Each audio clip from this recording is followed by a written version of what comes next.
Friends, good morning. எல்லாம் எப்படி இருக்கீங்க? நல்லா இருக்கீங்கன்னு நினைக்கிறேன். நானும் ரொம்ப நல்லா இருக்கேன். ஸோ இன்றைக்கி என்ன வீடியோனா, நேற்று வந்து மாமா ஊருக்கு கிளம்பிட்டாங்க. ஸோ அந்த வீடியோ தான் நீங்கள் பார்க்க போகிறோம். ஒரு ஹிந்திக்காரவங்களாம் வந்து ட்ரெயினில் போகல என்னென்னலாம் பேக் பண்ணி எடுத்துகிட்டு போகிறாங்க, எப்படிலாம் போகிறாங்க அப்படின்றதான் இந்த வீடியோ. ஃபஸ்ட்டு வந்து ஆன்சர் சொல்லிடுறேன், கொஸ்டினுக்கு ஆன்சர் சொல்லிடுறேன். ஒரு சிஸ்டர் கேட்டிருந்தாங்க, உங்கள் ஹஸ்பண்டுக்கு தமிழ் தெரியுமான்னு கேட்டிருந்தாங்க. சரண்யா சிஸ்டர்னு நினைக்கிறேன். சாரி, கமெண்ட்ஸ் ஞாபகம் இருக்குது, அது யாராவது என்னென்ன பேருன்னு தெரியாது. சாரி, தப்பாக சொல்லியிருந்தா சாரி. சரண்யா சிஸ்டர்னு நினைக்கிறேன். அவங்க சொல்லியிருந்தாங்க, சிஸ்டர் உங்கள் ஹஸ்பண்டுக்கு தமிழ் தெரியுமா அப்படின்னு கேட்டிருந்தீங்க. நிஜமாகவே நல்லாவே தமிழ் பேசுவாங்க. நீங்கள் வந்து பேச சொல்லி வீடியோ போல சொல்லியிருந்தீங்க.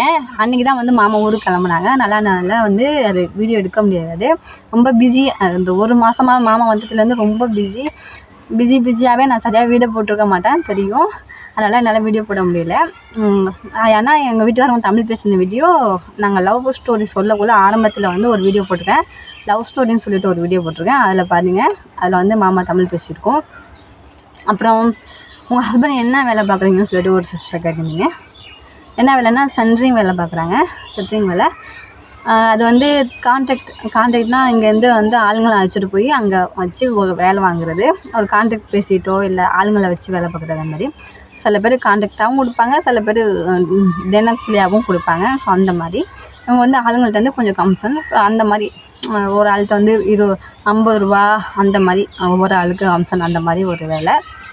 முன்னாடி வந்து இன்னொருத்தவங்க கீழே தான் வந்து வேலை பார்த்தாங்க, மேஸ்திரிக்கில். இப்போ வந்து இவங்க எடுத்து நடத்துகிறாங்க. கல்யாணத்துக்கு முன்னாடி வந்து அவங்க வந்து தனியாக வேலை பார்க்கலை, எல்லோரும் சேர்ந்து தான் வேலை பார்த்தாங்க. இப்போ வந்து தனியாக ஒரு சைட் எடுத்து வேலை பார்க்குறாங்க. இப்போ அது மாதிரி மாமா வந்ததுலேருந்து சைட்டுக்கு வந்துச்சு. நிறைய பேர் கூப்பிட்டுட்டே இருந்தாங்க சாரெல்லாம். ஸோ அதனால் அர்ஜென்ட்டாக கிளம்பி போயிட்டாங்க. அந்த இதுதான் மாமா வேலை பார்க்குறாங்க. அதுக்கப்புறம் வந்து பீகாரை பொறுத்த வரைக்கும் இங்கேருந்து போக்குள்ளே வந்து பார்த்திங்கன்னா 3 நாள் பயணம். இங்கேருந்து 3.5 நாள் நம்ம தமிழ்நாடு போய் சேர, அவங்க இருக்கிற இடத்த போய் சேர்கிறதுக்கு 3.5 நாள் ஆயிடும். ஸோ அதனால் வந்து இங்கேருந்து போகக்குள்ளே அங்கே உள்ள ட்ரெயினில் உள்ள சாப்பாடெலாம் பார்த்திங்கன்னா, ஒரு சாப்பாடு வந்து 140, 160, 180. அது வெஜ்ஜாக இருந்தால் 140, நான்வெஜ்ஜு அதாவது சிக்கனாக இருந்தால் ஒரு ரேட்டு, மீனாக இருந்தால் ஒரு ரேட்டு, அந்த மாதிரி விற்கும். நல்லாவும் இருக்காது. இவ்வளவு தான் ரைஸ் இருக்கும். 2 பொட்டணம் கொடுப்பாங்க. ஒரு பொட்டணத்தில் இவ்வளோ இருக்கும், ஒரு டப்பாவில் வந்து இவ்வளவு இருக்கும், அவ்வளோதான். இது வந்து கண்டிப்பாக ஆம்பளைங்களுக்கு பத்தாது. நம்ம லேடிஸ் கூட பற்றலாம், அவங்களுக்கு சாப்பிட கண்டிப்பாக பத்தாது. அதே வந்து சாப்பிட மாட்டாங்களாமா. நான் வரக்குள்ளனாலும் எனக்காக வந்து சரி எடுத்துகிட்டு போ புனிதா சாப்பிடுன்னு சொல்லிட்டு எது கிடைக்குதோ, என்ன கிடைக்குதோ, சிப்ஸ் வந்தாலும் சரி, முட்டை வந்தாலும் சரி, வேறு என்னெல்லாம் அந்த ட்ரெயினில் என்னெல்லாம் கிடைக்குமோ, தீனி என்னெல்லாம் கிடைக்குமோ முடிஞ்சாலும் அதை எனக்கு வாங்கி கொடுக்கும். வேணுமான்னு கேட்டுக்கிட்டே இருக்கும், வாங்கி கொடுத்துக்கிட்டே இருக்கும். அதே மாதிரி சாப்பாடும் 3 நேரமும் வாங்கி கொடுக்கும்.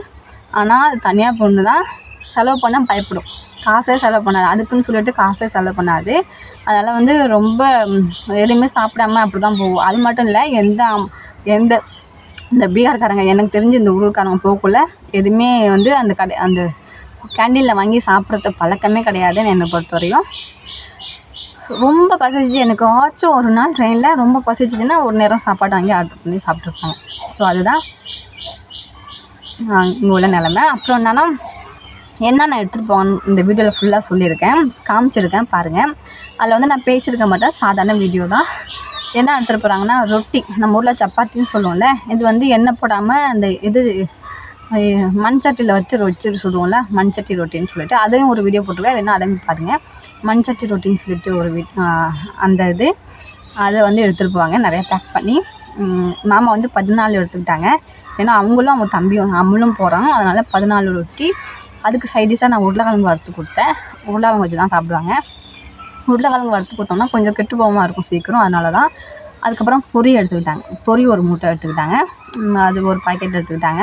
வீட்டு பொரியில் கடை பொரி தான், அது ஒரு பாக்கெட் எடுத்துக்கிட்டாங்க. அதுக்கு சைடிஷாக வந்து எண்ணெய், பச்சை மிளகாய், உப்பு, இது 3 எடுத்துக்கிட்டாங்க. அதுக்கப்புறம் என்னென்னா, மாமா அதை எடுத்துகிட்டு போகல, வாங்கிட்டு வர மறந்துட்டாங்க. அதனால் வந்து அதை வறுக்க வந்துட்டாங்க. என்னென்னு கேட்டிங்கன்னா, நம்ம ஊரில் அவல்னு சொல்லுவோம்ல, இந்த ஊரில் வந்து சுறாம்பாங்க.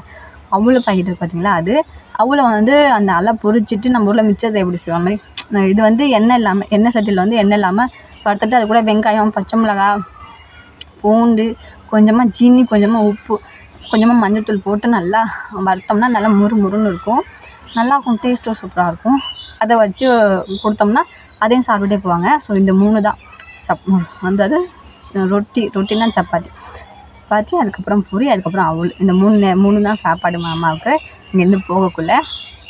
ரொம்ப யூஸ்ஃபுல்லாக இருக்கும். பாவம் அதை தான் சாப்பிட்டு போயிட்டுருக்காங்க இன்னமும். ஸோ இதுதான். இதுக்கப்புறம் உள்ளே போய் பாருங்கள், அவங்களுக்கு வீடியோ புரியும். மாமா எப்படிலாம் கிளம்புனா எப்படிலாம் அனுப்பணும்.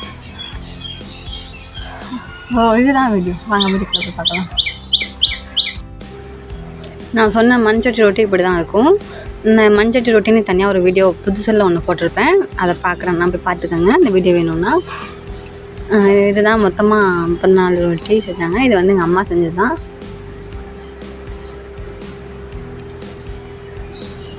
இதை வந்து ஒரு கவரில் அடைச்சி வச்சு கொடுத்தோம்னா இது ஒரு ரொட்டி வந்து கெட்டு போகாது. அதுக்கப்புறம் வந்து நம்ம வந்து உருளைக்கிழங்கு எடுத்துக்கலாம். உருளைக்கிழங்கு வந்து சின்னதாக பொடிசாக நல்லா நீளமாக அந்த சிப்ஸுக்கெல்லாம் கட் பண்ணுவோம்ல, அந்த மாதிரி நீளமாக அரிஞ்சு எடுத்துக்கிட்டு அதை வந்து அப்படியே ஃப்ரை பண்ணிக்கலாம், வறுத்துக்கலாம். இது நான் தான் வறுத்தேன். உருளைக்கிழங்கு மட்டும் நான் செஞ்சேன். பாக்கியெல்லாம் வந்து அம்மா செஞ்சிச்சு, என் மாமியார் தான் செஞ்சாங்க. வறுத்தோன்னே வந்து கொஞ்சமாக போயிடுச்சு, கொஞ்சமாக ஆகிடுச்சு. அப்புறம் அதையும் ஒரு கவரில் போட்டு வச்சுக்கிட்டாங்க.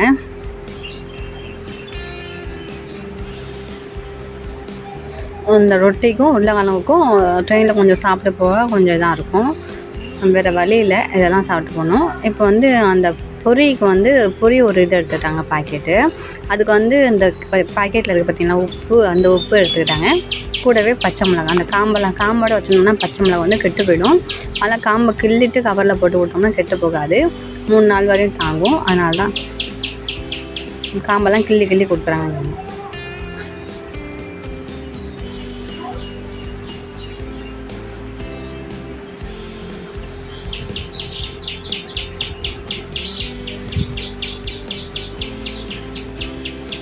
அதுக்கப்புறம் வந்து இது பார்த்திங்கன்னா கடுகு எண்ணெய். இந்த ஒரு கடுகு எண்ணெய் ஒரு பாக்கெட்டில் எடுத்துக்கிட்டாங்க, ஒரு பாட்டிலு. இது எதுக்குன்னா வந்து அந்த பொரி கூட சேர்த்து பிசைஞ்சு சாப்பிட கரெக்டாக இருக்கும். அப்புறம் மாமா வந்து அந்த சுத்தியில் அதெல்லாம் பேக் பண்ணிக்கிட்டாங்க வேலைக்காக கொண்டு வந்த ஜாமான்லாம். அதுக்கப்புறம் இந்த இதில் தான் வந்து எல்லாத்தையும் சாப்பாடான ஐட்டம் அந்த மாதிரி ஐட்டம்லாம் இதில் வச்சு எடுத்துக்கிட்டாங்க இந்த கவரில்.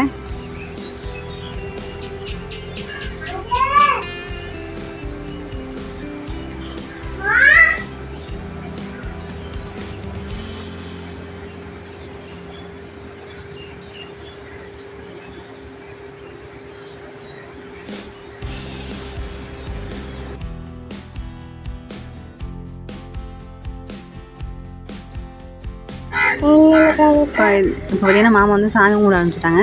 சாப்பிட்றதுக்கு முன்னாடி வந்து பத்தி எல்லாம் கொளுத்தி வச்சு அந்த தண்ணி ஊற்றி ஃபஸ்ட்டு வந்து அந்த வீட்டு சாமிக்கு வந்து சாமி கும்பிட்டுட்டு அதுக்கப்புறம் தான் சாப்பிடுவாங்க. சாப்பிட்டுட்டு கிளம்பணும்.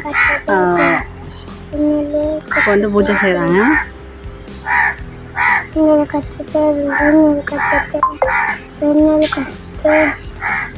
அதுக்கப்புறம் என் குழந்தை வந்து இங்கே ரெடி ஆகிட்டு இருக்கான். அந்த பிள்ளைங்க தான் என் குழந்தை இங்கிட்ட வந்து ரெடி ஆகிட்டு இருக்கான்.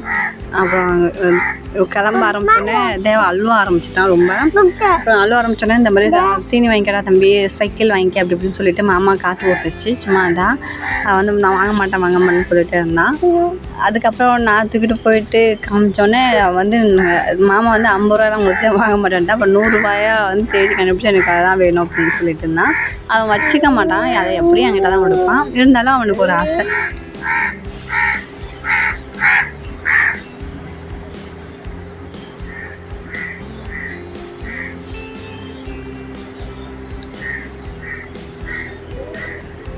வாங்கிட்டான்.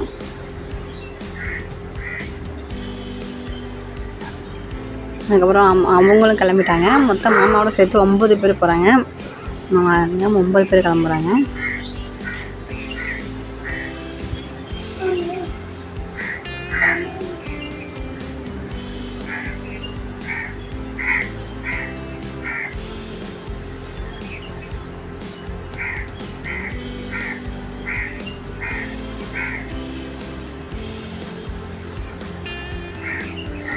இவ்வளோ சித்தப்பாங்களும் காசு கொடுத்தான், அதையும் வாங்கி வச்சுக்கிட்டான் தேவா.